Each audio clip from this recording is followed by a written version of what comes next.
Ақтоты, мен бірінші күн эфирден келгеннен өзің білесің, саған бәрін айттым, шындықтың бәрін. Сол күнде саған ниетімнің шын екенін айттым. Осы күн кездесіп жүрген күнімізге дейін бәрін айттым. Осыдан кейін ешқандай кедергі қарамастан осы ара қатынасымыз махаббат айдында қыз бен жігіт болып, жұп болып менімен жүруге қалай қарайсың? Келісім бересің бе?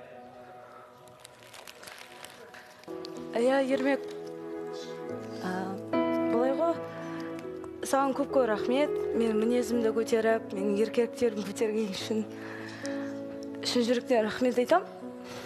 Әрқашан қасымда қиыншылық болды ғой, есіңде болса. Сол кезде қасымда болған үшін көп рахмет айтам.